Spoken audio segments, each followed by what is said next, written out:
Dear finance professionals and students, welcome to podcast of Fca Deepak Rao, a practicing chartered accountant.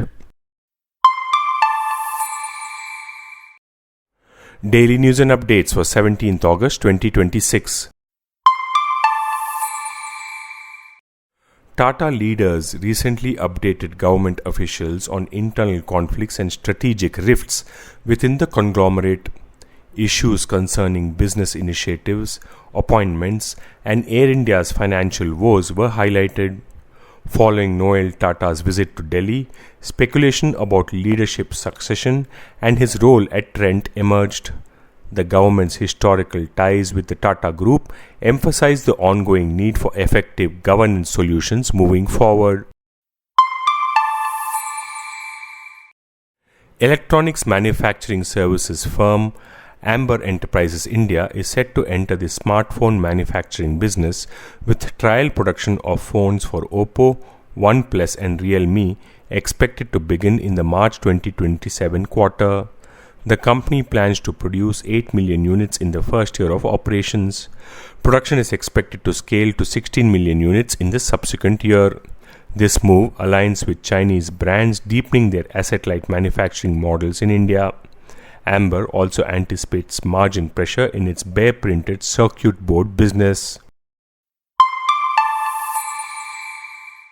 Blue Dot Express plans a new international cross-border e-commerce delivery product.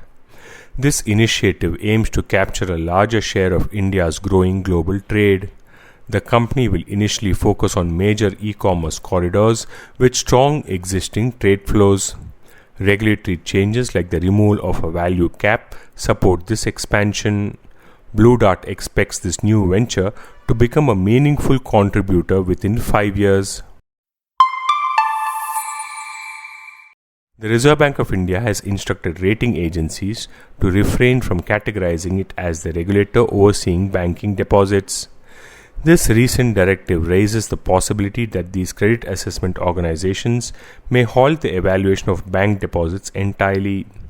With threats of deposit outflows and potential bank instability stemming from any downgraded ratings, the landscape of retail deposit reactions remains mixed. This year's Independence Day sales have brought impressive growth for brands and retailers, with value sales soaring by up to 25% and volume sales increasing by 5 to 7%. Such encouraging figures foreshadow a vibrant festive consumption period ahead. Major players like Reliance Retail and Lifestyle have documented remarkable sales performance, while online platforms have also witnessed demand surpassing expectations across diverse product categories. The government is aiming to finalize new bilateral investment treaties or BITs with the European Union, Saudi Arabia, Switzerland, Oman and the Maldives in the next 2 to 3 months, offering enhanced flexibility to foreign investors, including a shorter timeline to exhaust domestic remedies before initiating international arbitration. Simultaneously, the Cabinet will also consider the proposed BIT 4.0 regime, which revises the model text for a better balance between sovereign interests and foreign investment, as well as creates a flexible framework for future negotiations. A flexible model would allow India to tailor provisions based on the partner country's strategic importance and investment ties.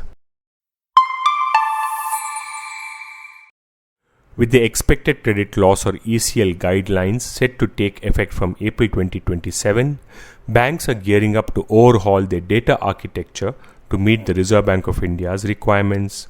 A key challenge will be integrating data from multiple systems to calculate credit loss. In order to meet the regulatory expectations, changes are envisaged in the non-performing asset or NPA management software. ECL is far more than an accounting change.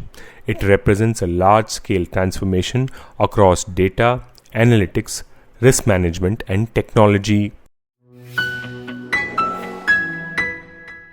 This podcast is sponsored by Sound of CA.